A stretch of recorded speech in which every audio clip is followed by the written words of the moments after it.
Raider head coach Tom Cable this morning in Napa amid reports that on August 5th, he allegedly punched defensive assistant Randy HANSON in an altercation.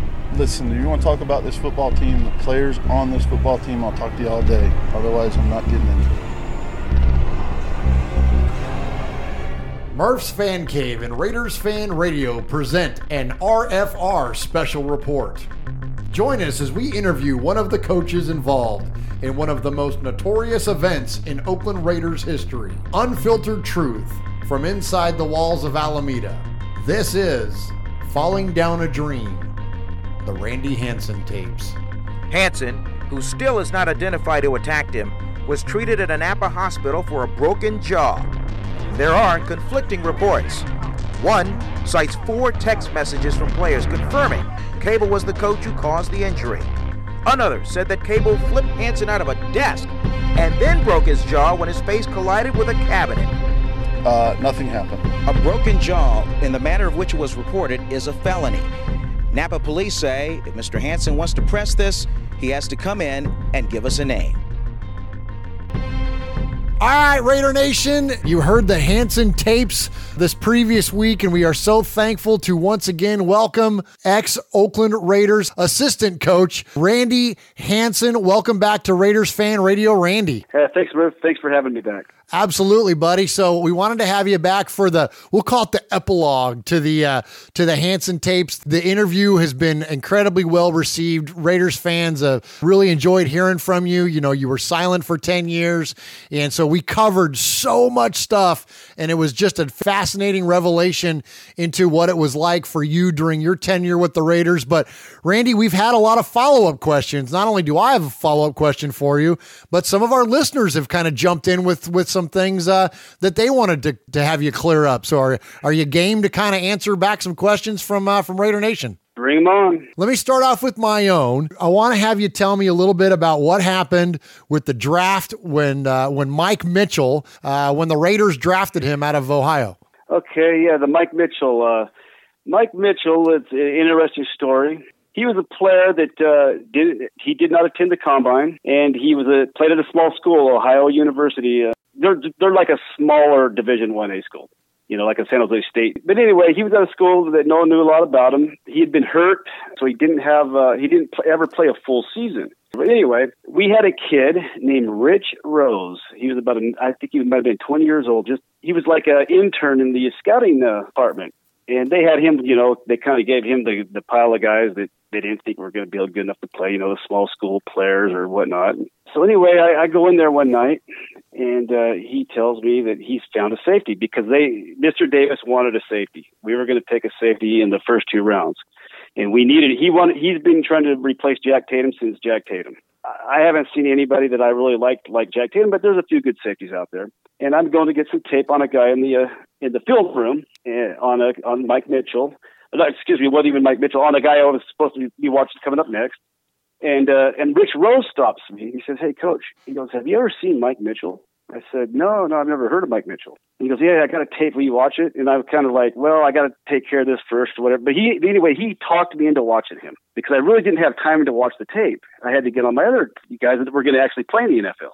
So he finally talked me into it. And so I sat there and I looked at it I'm not even into this tape, maybe 15 seconds, and I'm going, oh my God, where'd you find this guy? So anyway, he's the one that noticed him. The guy that gets the credit for it is a kid named Rich Rose. He's a 20-year-old kid.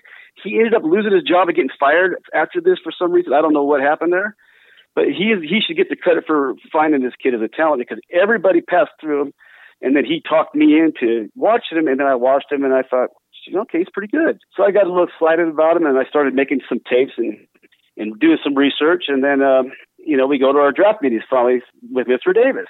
And we've been in our draft meetings now probably about a week. We had our list of safeties on the board. I had graded, and the other coaches had graded. And Mike Mitchell was not on that list yet because no one knew who he was. And I hadn't brought him up yet because I was still, in the process of figuring him out. So I went through and watched every play he had through his entire college career. After going through my rankings and stuff, I decided he was the best safety I've seen in 5 or 6 years. But then I found out he ran fast.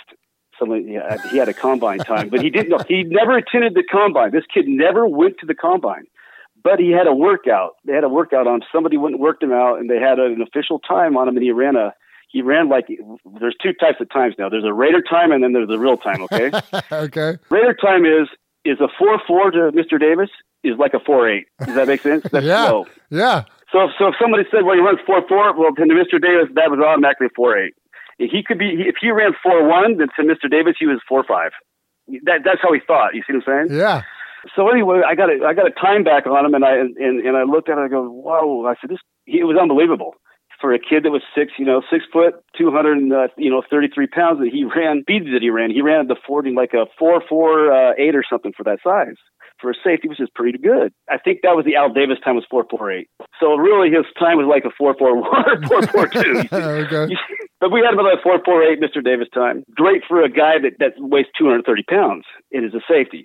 So anyway, we're in the meetings, and I bring Mike Mitchell up to Mr. Davis at the end of the meeting, because that's the time that he said, "Has anybody got anybody that we need to know about?" And then they go around the room. Well, I was up, and I had Mike Mitchell's tape that I'd made, and I'd spent a lot of time on it because I really liked him. Put the tape in, and then Mr. Davis starts asking questions like, "Who's responsible for this scouting this area?" Well, the scouts raise their hand and say, "Well, I am, Mr. Davis." And Mr. Davis goes, "What do you know about this kid?" And the scout says, I don't know anything about him. And then Mr. Davis would, want to know why. Several reasons why, but the one that came up was he just didn't have enough plays, and no one knew about him. No one knew who the kid was, and that was the only reason that he was sitting there like this. They just didn't know because he didn't have enough plays. But every one of his plays were amazing. That was the thing about him. We watched the tape, and then pretty soon, as we finish up the tape, he goes around the room and he asks every person one by one to rank the safeties. Everybody in the room, when they're all said and done, they had him either second or third, which is pretty good for a player who no one even knew about. The only one person that didn't like him was Tom Cable. For some reason, Tom Cable just did not like Mike Mitchell. In his mind, that was my guy that I found out of nowhere. And he was going to be a great player, and that would look good for me to Mr. Davis, but maybe it didn't look so good for him. He was envious or whatever. That's the feeling I got. We have another draft meeting just before the draft, and Mr. Davis asked the room to rank the safeties again. Okay, now by this time, I've got more tape on him, and I've even found some high school tape on him, so we've seen a lot of football on him now, even a little bit of high school tape. The guys have watched more of him, and plus they've watched more of the other guys out there. Patrick Chung being one that I remember that was Tom Cable's guy from Oregon. We get to this meeting, and everybody grades the safeties, and the entire room, it was unanimous that it was Mike Mitchell. Every scout agreed that he was the best safety in the draft, and every coach agreed that he was the best safety except for the head coach. So we get down to the day before the draft. So now everybody's unanimous that it's Mike Mitchell the best safety, and Tom Cable's, and everybody thinks Tom Cable's guy's number 2. And that as well as I thought Patrick Chung was pretty good, and I had him number 2. We rank our draft board, and then we start, for every position, who we rank top 10, and then we start filling out how we're going to pick them. Who would you take next? And that's how we make our board. And our board went Darius Hayward-Pay, number 1, and number 2 was Mike Mitchell. But here, big argument, well, if no one knows who this kid is, we could probably sign him as a free agent. And Mr. Davis was like, there's no way he was not going to draft this kid somehow or some way. Yeah. He was not going to take the chance. That gets me now to, I'm just going to jump ahead here a little bit. You get the point what's going on here, got right? it. Yep. Okay, so I'm going to jump ahead now to we've decided what we're going to do, and we know exactly what we're going to do, and we're going to draft Mike Mitchell in the second round regardless. We don't care what anyone thinks. We had Mike Mitchell in to visit us. In the process of learning about Mike Mitchell, since we didn't know him very well, he's one of the players that we flew in. You always bring in some players that you want to meet in person before the draft. Mike Mitchell was one of the ones we brought in. And we learned that we were not the only ones to know about Mike Mitchell. He'd already taken 15 trips to other teams, so half the league knew who he was. Wow. And we were number 16 to go on the trip, but the media had no idea who he was. Mel Kiper and those guys. It's all set and determined. We're in. It's now the night before the draft, and it's just the coaches. Mr. Davis is not around now. Our job is the night before is we got to have a backup plan. Let's say you lose your guy. Who's your next guy? So we had to make backup lists like 3 or 4 different times down the road. It takes a lot of time. We've separated offensive coaches from defensive coaches. So we're in the defensive coaches room. It's me in there with the other defensive coaches, and that's it. And Tom walks into our room as we're going over our guys. He goes, "I got some bad news about Mike Mitchell." And we're like, "Whoa, okay." Tom goes, there's a reason why nobody knows about this guy.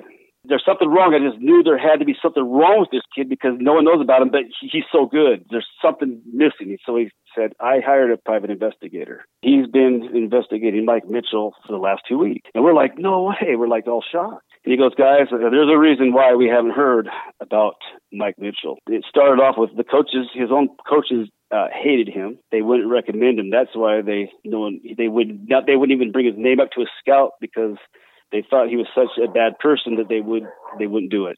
That's why we haven't heard of him. Number two, he in a sexual assault.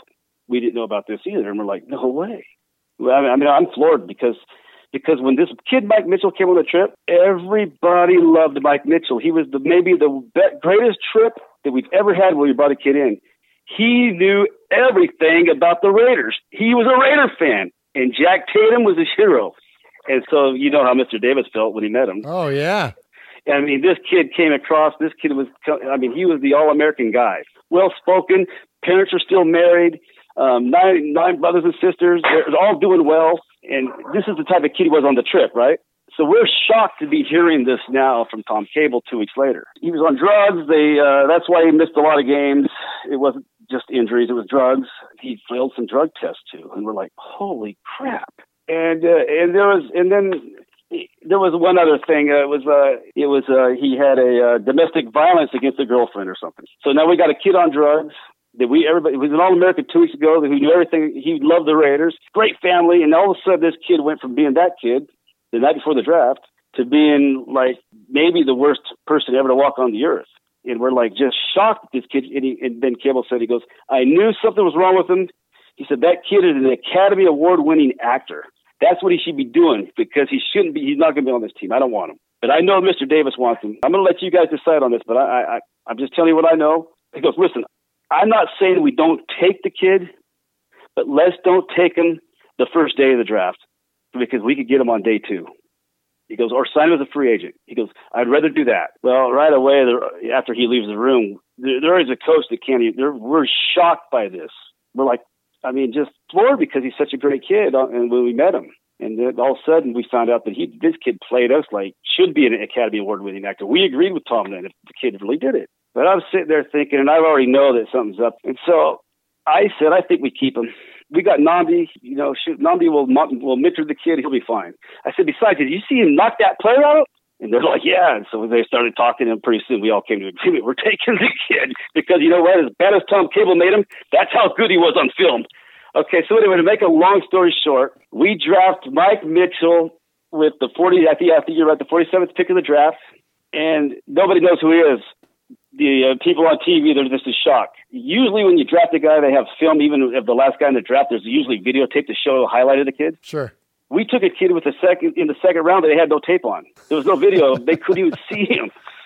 And they don't even know who he is. You see, they're saying no one's ever heard of him. So they're like shocked that they think that we're absolutely nuts because we took Hayward Bay with the first pick and now some guy that no one even knows about. Okay, so when we draft the kid, about 5 minutes after we pick him, I'm in the office with Willie Brown, John Marshall, the rest of the coaches.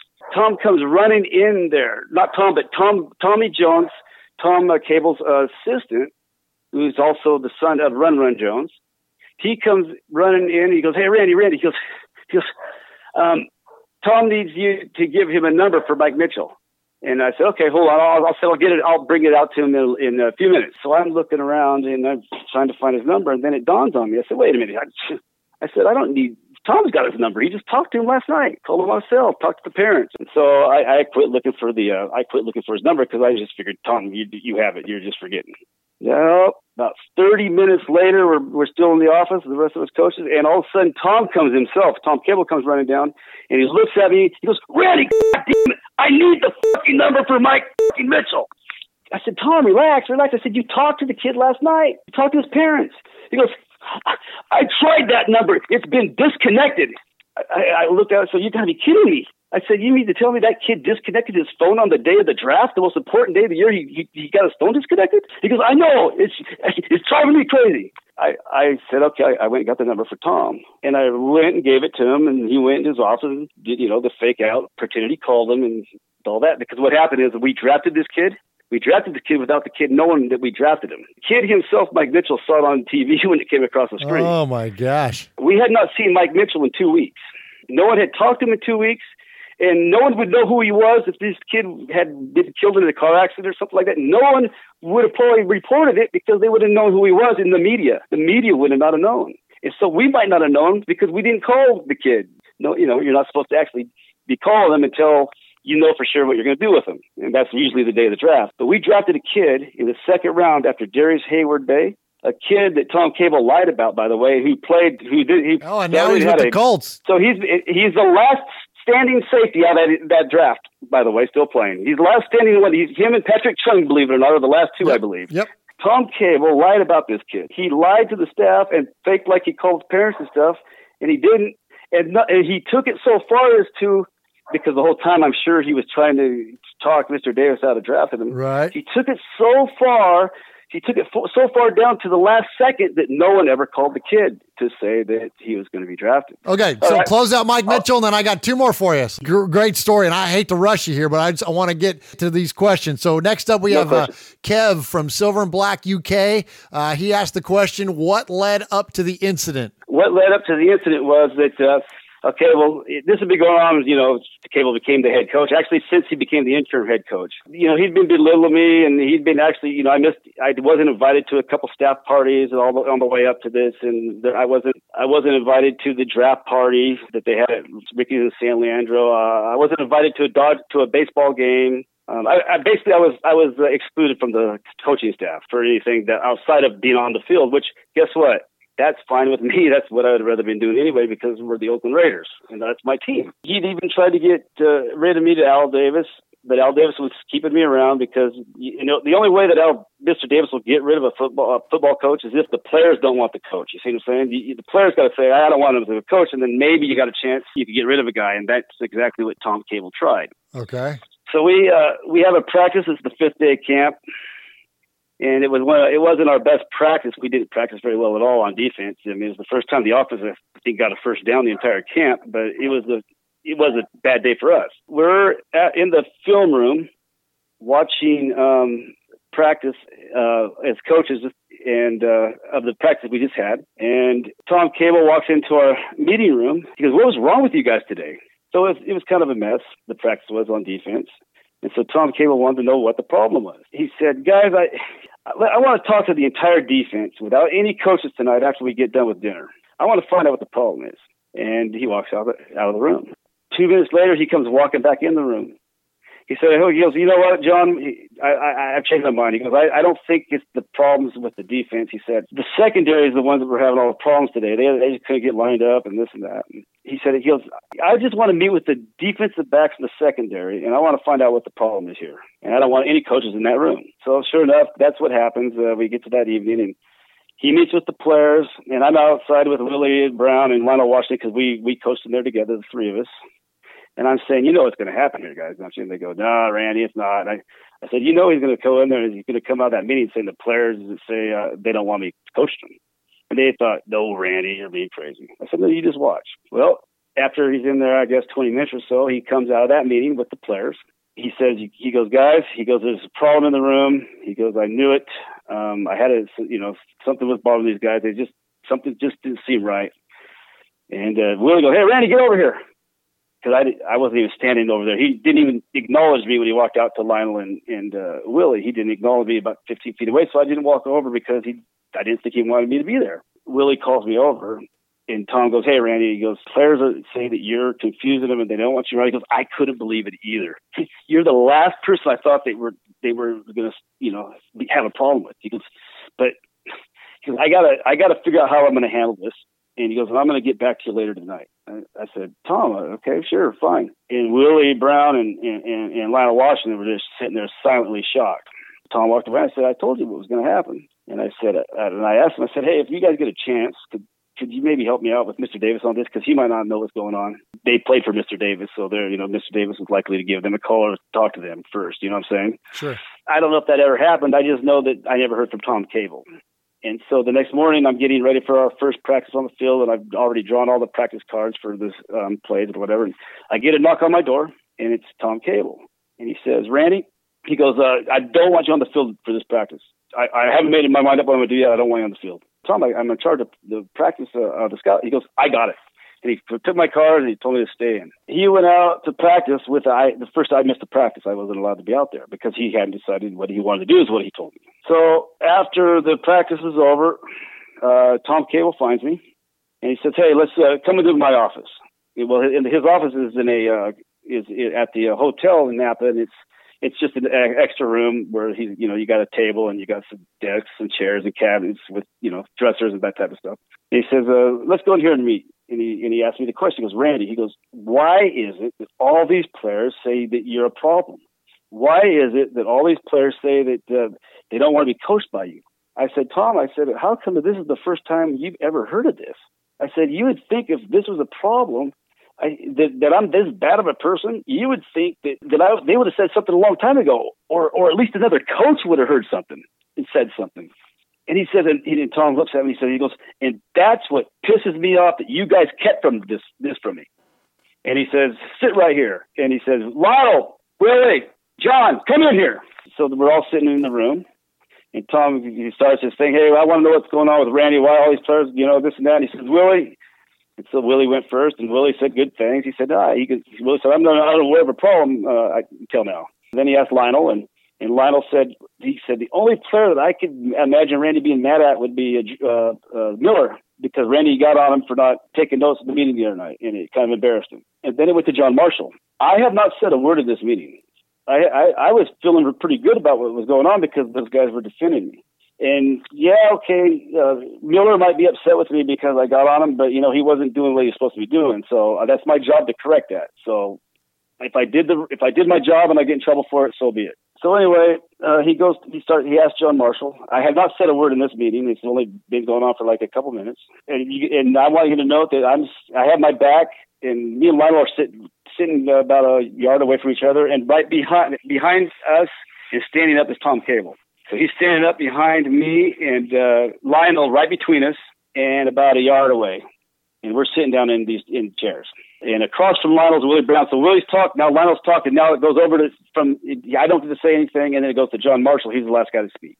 And John Marshall starts off really good. He talks about, how I've helped him out, and I'm always there working hard and this and that. And then John Marshall, in mid-sentence, he stops and he goes, but, and I looked at him and he goes, if that many players all are so positive that this one coach is bothering them so bad that they all come to you, goes, Tom, I've been doing this for 35 years now, and you got to get that coach off the field.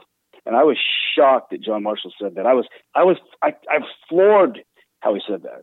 I mean, I thought me and John got along great. We were friends, I thought.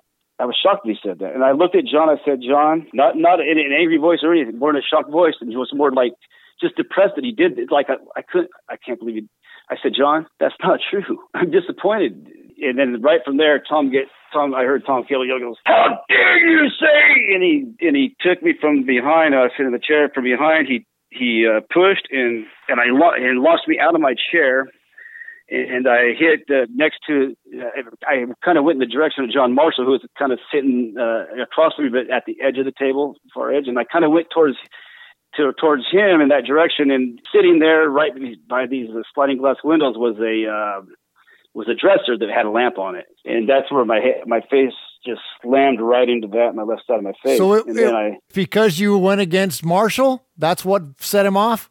No, it's because Marshall was lying. Marshall had never mentioned to me that I was a problem. And when he was explaining this to Tom, he said, and I've told Randy on several occasions, don't confuse the players.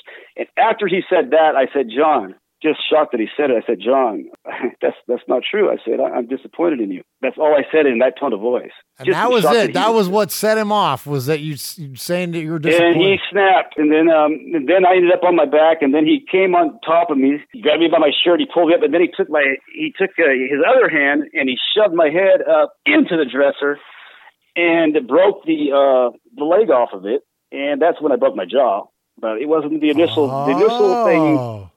The initial thing was more of the teeth when I hit the first time. But the second one was more of the jaw. That's where we had the fractured jaw from. So did everybody jump on him and pull him off of you, or what? Yes, Willie and Lionel were screaming, "Tom, you can't do that! Tom, what's wrong? Tom, this is wrong! This is wrong!"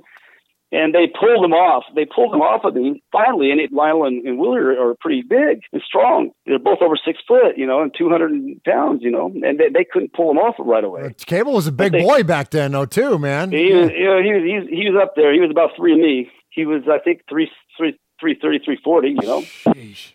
And so anyway, they finally get him off of me, and he breaks free again. He comes at me a second time, and he's getting ready to get me again. And then right before he was ready to get me, Lionel had him by the arm he was going to get me with, and then grabbed me and slammed me up against the wall again. That's what he was going to do. And Lionel grabbed his arm and was able just to stop him from his momentum of coming at me. And Willie grabbed him with the other arm, and they drug him back. And they said, "Tom." They calmed him down. They got him in the corner of the room. And they all calmed down and kept him over there. And Tom's still yelling at me. He goes, "You're not going to be part." He's screaming at me this whole time. He goes, "You're not going to be part of this football team. You're either going to break down stuff for the players." Just all these things. I'm not to be around the players anymore. This and that. You don't disrespect a coach like that. This and that. This and that. Unbelievable. And finally, Willie and them calmed down, and he goes, "You got 3 options." He goes, "Here's your only option with me." He said, "If you want to be part of this football team, then you don't have to talk to the football players. You don't have to be on the field. You don't have to be in the weight room when they're in the weight room." And he gave all these demands. He said, "Your job is solely to break down tape and let the coaches decide what those players need to know and what's important." He goes, "But you give the information you think is important to us. That's your job." I go, "Tom, I just signed a contract, and that wasn't the job that I just signed the contract. That's not the description of what I'm supposed to be doing." He goes, "It is now." Is there any truth to that? Al Davis put you in that position to, quote, spy on them? No, it wasn't that. I'll explain that in a second. So anyway, that's how that went down. That's how that happened, exactly like that. Okay, and they finally got him pulled away, and he was supposed to get back to me that night. Actually, he's supposed to get back to me a couple hours from there to let me know what my role with the team would be, because he hadn't made a final decision on what he wanted to do yet. I never heard from him, and that was the night that they gave the players, the whole team off, and there was a bowling thing or a coach's thing outing or something like that. But that was something that I wasn't invited to. Plus, I had a swollen jaw. I didn't want anyone to see me anyway, so I was just in my room all night, and it just kept swelling up. And finally, it became about midnight, and I went and saw John Kingdon and John Otten, and they both said, "You need to go to the hospital." John Kingdon. He said, "You need to go to the hospital." I said, "No." I said, "If I go to the hospital," I said, "then they're going to bring up all this stuff about Kiffin." I said, "I just don't want anyone to know about it." I said, "It'll be I don't want to be a distraction." He goes, "But it's your chance." He goes, "Go get that guy. Get him. I don't like him. This is your chance. Go do it." But I didn't do it. Finally, it got so bad. It got real early in the morning, 1 or 2 in the morning. I figured, okay, I could go to the hospital now and just say, "Hey, can you take a look at this?" And no one's going to know about it. And they called the police in to come talk to me. I wouldn't tell them anything. And that's where my story, by the way, they say that's their argument, that I couldn't get my story straight, because I didn't give names. The story was exactly the same. Yeah. But I just didn't say names the first time. Right. So tell us. He never did get back to me. And Al Davis happened to be out of town that same day. He flew and testified in the Lane Kiffin deposition on that same exact day. So this was planned, by the way. He did this for the Kiffins. The Kiffins asked him to do it. It had been going on for a long time. And the Kiffins are behind it. And on that particular day that Mr. Davis is going out of town, that's when he pulls off his stunt. And but it wasn't his idea. It was not his idea. He didn't want this. This is what the players wanted. The players you coached wanted Cable to take action on you? Yeah, that's why this is all. That's what this is all about. And that's why we're having this meeting. That's why that's his explanation. You see what I'm saying? Okay. It wasn't me that doesn't want Randy. It's his players, because he knew that if that was the case, that Mr. Davis might actually maybe think about getting rid of me. Did Davis put you in that position, though? Yes, but I was not a spy. He put me in that position without inadvertently realizing what he had done.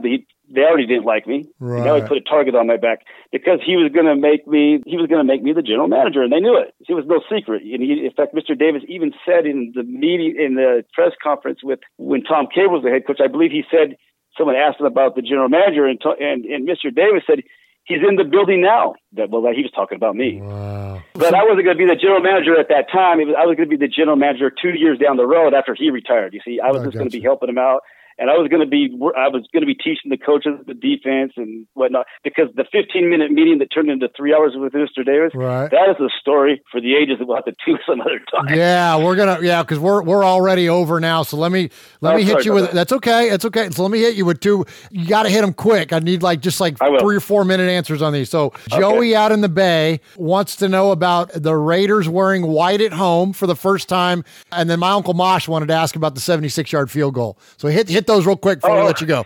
Everybody knows the Oakland Raiders wear black at home, and they'll wear white on the road. The road uniform is white, and the Raiders don't change. And then we're talking right down to the one single black stripe down the middle of the helmet, to the decal, to everything. And when we play at home, we wear black jerseys. I don't care if it's 2,000 degrees outside. The Raiders are in black jerseys at home. When we were playing San Diego, I found out that we were going to be wearing white for that game, because Delane was able to talk Mr. Davis into us wearing white at home. Now, this is during the time when they were in a feud, by the way. He was able to talk him into it. They were in a big feud going back to when Lane decided to not wear Raider gear in the Senior Bowl almost, 6 months earlier. So now, just to set the tone here, so the Raiders come into existence in 1960. Of course, they had a different color scheme for the first couple of years or whatever, but essentially, for all intents and purposes, they've been wearing black at home for the better part of 48 years. So this is kind of a big deal. So this is not just like some random uniform thing like happens nowadays. This is a big freaking deal for the Raiders to not wear black at home. So, okay, go ahead. That's right. Now, I don't know I don't know the story of if Mr. Davis may have approved it or not, but I have a hard time believing he would. For whatever reason, I do not believe he was aware of it. So this is a middle finger from the head coach to the owner of the organization, is what this is. Oh, this is like the 10th one. He's been trying to get him. He's been trying to be fired, and he's been sabotaging games, and he's been losing games on purpose. He's been telling the opposing coaches about some of the plays we're running on splits and stuff we're doing. He is doing everything he can to get back at Mr. Davis, because he wanted his dad to come in and replace Rob Ryan. He tried to get Rob Ryan fired because he wanted his dad to come in. But what happened, and where I got on Lane's bad side, was I did a study on our defense, and we were like incredible on defense for the amount of times that we had to stop a team inside of our own 50-yard line. We were like second in the NFL, and we were like better than playoff teams in a lot of categories, and just to defense alone. But I had done this study, and then when we had our final staff meeting of the year after the season was over, I gave my study out to all the coaches in the room, plus Mr. Davis, plus Lane. Mr. Davis by then had already known he was going to keep Rob Ryan. Lane probably didn't know that, but he thought that Mr. Davis was going to fire him. But when we walked into that meeting, the first thing Mr. Davis said, he goes, "There's been a lot of rumors going around about I'm going to get rid of Rob Ryan, I'm going to fire Rob Ryan, this and that." He says, "I've never said that, and if I find out what coach did say that to the media, you're fired." So that's the same day that I hand out that report. So we just found out that Rob wasn't going to be fired. But at the time, we didn't know. At the time, we didn't know. So I did this study for Rob because I didn't want Rob to get fired, because I knew we were good on defense. So to make a long story short, Rob doesn't get fired. And so then at that point, Lane is doing everything he can to make Rob look bad. He's doing everything he can to make me look bad, because now I'm just loyal to him. First, it was I wouldn't give his father the Rams playbook the week they were playing the Rams, because, Scott Linehan happens to be the guy that got me in the NFL, and we're friends. So that was a problem, because, Monty got me the job with the Raiders. So now I got to give Monty this information so he could beat my buddy. You know what I'm saying? I said, no, I couldn't do it. So I had all these problems now with Lane, and in fact, Rob was having some serious problems. He was, Lane was dismissing players from meetings the week of the Denver game. Wouldn't let us hand out scatter reports to the DBs. It was just bizarre. So he makes the decision for the Raiders to wear the white uniforms as a middle finger to Al. And then what about the field goals? That's kind of the same thing? That is exactly the same thing. Plus, that Jamarcus Russell had not thrown an interception yet during the season. Lane was like, Jamarcus was actually playing well up to that point. And actually, he really was. And he threw like an 80-yard touchdown pass to Zach Miller or something in that game. It was right before the half, and he didn't want to throw a Hail Mary to the end zone from there with 4 seconds to go in the half. Instead, because he didn't want Jamarcus Russell to get an interception, because he was coaching Jamarcus Russell. Oh, I got you. And plus, he was going to get fired. He knew he was going to get fired. coming Monday because he had just done it all now. Because this 76-yard field goal was just going to be too much for the fans. They're going to say, "Hey, what's going on here?" Yeah. So that field goal was his jab, was a stick to everybody. He wasn't trying to win the game.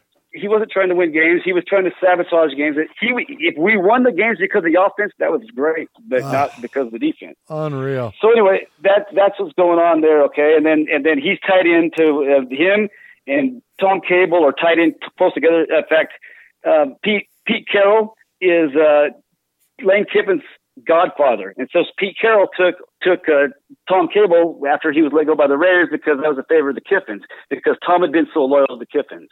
See what I'm saying? Yeah. Because I'm the one that got Lane. I'm the one that got Lane fired because of the newspaper article that I had to do because Mr. Davis and the Raiders, after Lane suspended me because the night before the game we played Denver, the hotel room, me and Week Martindale, or Don Martindale, you guys would know him, but we'd call him Week with the Ravens defensive coordinator now. He and I had bed checked that night at the hotel, at the Hilton Hotel there. It's 11 p.m. curfew. And we go there, me and Martindale go there about 10:45, and we walk into the lobby to where our section of the hotel is, and none of the players, or very few of the players, even have a room key or a room. And it's chaos. All the players are standing around, and we don't have them in any rooms or anything. There's no water, there's no Gatorade, there's no ice.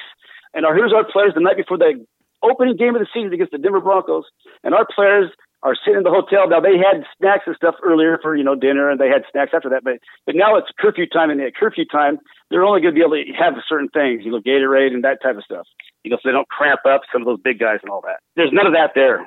And not only that, Coach Kiffin isn't there. The head coach of the Raiders is not at this hotel. We're all supposed to stay there, but not only is he not there, nobody is there. None of the. I think maybe John DiFilippo was there and Greg Knapp, and that was it. So you and Martindale spring for all this stuff. You get the players accommodated. You get everything settled in there. But tell me about the article. Tell me about what happened. Was this Corcoran that writes the article, or what happened? Yes. Okay. So I can tell you. I remember where we left off on that point. Okay. Yeah. And then that's the night before Denver. We really got. Okay, but there was guys. Okay, I will say there was guys full to a room. There was players full to a room. Some had to sleep on the floor, and I gave my room to Nambi, and Wink gave his room to one of the linebackers, and our quarterback stayed in the coach's suite with a couple other players because the coach never showed up at the hotel. He never came up that night. He wasn't even there. Gosh, before the first game of the season. Unreal. He's not around.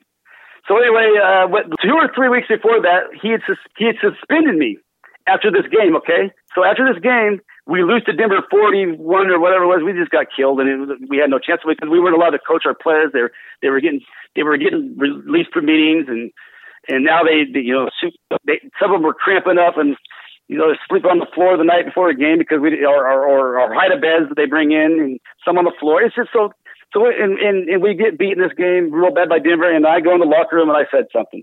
I said, it was a good thing Shanahan didn't have our players because the score would have been 100,000 to nothing. We got better players, but they got better coaches. Right. Okay. So the next day, Lane suspends me from the team. I get suspended now. I get a call from Willie Brown. He's on Saturday. I don't know that, if Mr. Davis knows about this or not. I don't know who said anything, but I'm getting coached. But you know who the guy who was on my biggest supporter at this time? Guess who was on my side? Called me. The one coach was right there with me, Tom Cable, my best friend. Finally, I get a call from Willie Brown. Say, "Hey, Randy, you need to call Mr. Davis." I said, "Well, does he know?" And he goes, "I don't know." He goes, "But here's the number. Don't give it out to anybody, but you need to call him, and you call him at 9 o'clock. I said, "Okay." So now I know I got to call Mr. Davis at 9 p.m. on Friday night, and we're leaving. The team. I haven't been with the team all week. Rob Ryan tried to sneak me in the building one time, and Lane had me escorted out by security. So I do an article. Okay, so you with Corcoran. Tell me specifically about what you did with Corcoran. Okay, so I get suspended by Lane, right? And so I make that call to Mr. Davis. Okay, and I make the call to Mr. Davis at 9 p.m. And he wants to know what's going on because he's heard some stuff. He heard that I've been suspended, and he asked me, "How's that?" That's fine. I said, yeah. And he goes, "Well, here's the deal." He goes, "Just show up to work on Monday and go back to work, and he goes, you're going back to the defense." Because at this time now, Lane had moved me from the position I coached to the offensive side of the ball, but I wasn't supposed to coach. I was supposed to learn. But Mr. Davis, after the suspension ended, he moved me back to defense. Let's fast forward now about 3 days. And I think it was like a Wednesday or whatever after this Kansas City game. And Lane comes running into my office before practice, and he said, "Randy," he goes, "Hey, listen, he goes, if the media comes up to you and they ask you anything about why you weren't here last week, just tell them you were sick. You had personal problems. You were sick. He goes, that's what I told them. I said, how do they know about that I wasn't here? I said, who's been talking? They know. He goes, but listen, they asked me. He goes, they asked me after practice yesterday. They're going to ask again today. She said, so just if they come to you, that's what you say. I said, okay, it's fine. He goes, I go, Lane, you even want me to go out there? He goes, absolutely. He goes, stay in. Don't go out there. Stay in. So I stayed in, and while that practice was going on, all of a sudden, one of the equipment guys comes running into my office because I'm in there breaking down film. I'm not at practice now today because Lane didn't want me out there, and I didn't want to go out there and talk to the media. I didn't want people to know about this. So anyway, one of the Raiders equipment guys comes running in. And he goes, Randy, where you at? And I said, he goes, get on the field. Mr. Davis said, get on the field. Well, that was the day. Wednesdays are the days Mr. Davis was on the field. So I ran out to practice about 20 minutes late, and we went through practice. And after practice was over, I played catch with Stanford route, because we always did. And then we were like the last two guys off the field, but Mr. Davis was still out there by the goalpost. We go inside, and I get stopped by John Herrera. He says, hey, Randy. He goes, hey, we got a reporter here who's heard about everything, and he wants to write about it. And he said, you got the blessing of Mr. Davis right over there. And Mr. Davis is just sitting over there in a golf cart. He's not even looking at me. He's with somebody else in the front seat with him. But there's no one else out there. And he doesn't even look my way. And I knew right then I had to talk. When John Herrera said, you got the blessing of the owner. So right there, I'm going to go talk. And so that's when I gave the interview. And I knew when I was giving this interview that I had to be real careful what I said, because I had to tell the truth, but I didn't want to say anything bad about Kiffin either, because even though he'd done all these things and stuff, he's still powerful in the coaching business. And his dad, in fact, told me after we beat him the last game of the season, he left a voicemail and said, he'll never coach another day in this league if I can help it. And I haven't. The interview with Corcoran, he mentions it in the book, Al Davis Behind the Raiders Shield, that he asked you. I've never seen that. I've never heard about that. I didn't know that. Yeah, you want me to read it to you? Yeah. Okay, it says, Kiffin suspended HANSON for 5 days and reduced his role, both without Davis's consent. Furthermore, Kiffin lied about the suspension when asked by Steve Corcoran in a one-on-one interview. Kiffin said Randy had some personal issues going on. Randy still did some work for us, but he spent some time at home to get some things straight in his personal life. Kiffin's half-baked explanation for HANSON's absence pissed off Davis and HANSON because it was nothing short of a bald-faced lie. You're quoted, "Oh, that ain't true," HANSON said when asked by Corcoran if he had any personal issues. "I was fine. I've been working late and staying up late. They said that I was tired and this and that. The bottom line is they're trying to move me. They're trying to get me out of the way. That's how I feel. They're just trying to reduce my role and make things harder on me." That's quoted in the book. It says David was also incensed that Kiffin ordered HANSON to take a full physical to make sure that he wasn't suffering from any underlying issues. And it's you're quoted. "Can you imagine that?" HANSON asked. "Look at me. I'm fine." Yes. Okay. Now remember that I told you that John Herrera said that he's already heard this story, right? Right. So when we interview, he's already bringing a lot of stuff up to me. He already knows a lot of the facts about it, and I'm like, well, who told you that? Because it's he's bringing up things that are true and stuff, right? So he said, well, Randy, several coaches. He goes, just about every coach has contacted me about this. What's happened to you is absolutely wrong, and we've got to write about it. And he said, listen, you're not the only one. He said, they are all on your side. He goes, I know the story. And so a lot of times he was saying these things to me. You see what I'm saying? Yeah. Now, check this out. Now the way you did my voice is different than the way I said it. You see what I'm saying? You came across as like I was like, yeah, I want to really get this guy. I was trying to play, come on, I'm not sick. That kind of the tone. Okay, I got you. Yeah, like come on now. But the book is accurate. I mean, and we've had. Steve that's dead on the money. Yeah. Okay, that's right on the money. Awesome. That's awesome. Well, we love those guys. Right on the money. We've had Corcoran and John Kingdon on the show, and so I'm glad to hear that. And I didn't have any reason to not believe them, but I mean, it's always good to hear that those those stories went down the exact way that they're told in the book. Well, Randy HANSON, I cannot thank you enough.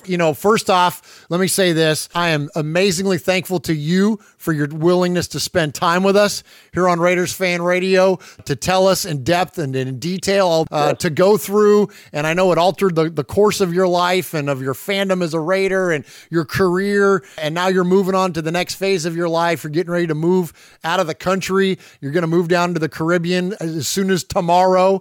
So I wish you the best of luck. I'll speak on behalf of Raider Nation. Thank you for being open and transparent and telling us all of this. Thank you for just kind of just spilling it all to us, man. And, to clear the air and, to really give us an insight into a very unique time into the Raiders organization, my man. I cannot thank you enough, and I can't wish you enough the best of luck here on this next phase. Well, thank you. I just want to say one thing to all the Raider fans out there. Why now? Why am I saying this now? Why am I telling you this now and why not back then? And the answer is simple. I'd never had the opportunity to tell you. ESPN wanted to run the same things that I'm telling you guys now for the first time. They wanted to run the story on this. And they did have the police reports because I had a copy of them, and so I was able to get them. But this is a year and a half later now, after the incident. And they were going to run it before the opener of the season, and the NFL stopped it. Right. So that's why you hadn't heard it before. I tried to tell this before, and then it got to the point where so much time went by, people kind of lost interest in it, and I just kind of gave up until I found I was going to be moving away out of the country, and it's been sitting with me for so long. I just had to say something, but I didn't. You offered me the opportunity, and if it wasn't for you, this would never probably be out right now. Well, I'm glad to. We're going to release this. We're just going to call it the epilogue. We're going to release this as part 4 in the Randy HANSON tape series that we've done here on Raiders Fan Radio. So we'll definitely stay in touch, and we'll definitely get you back on the show again. But in the meantime, my friend, travel safe, and again, best of luck to you here on this next journey for you. Thank you again. Thank you very much. It was great talking to you. All right, Randy. Take care, bud. You too. Thank you. All right. Thank you. Bye-bye.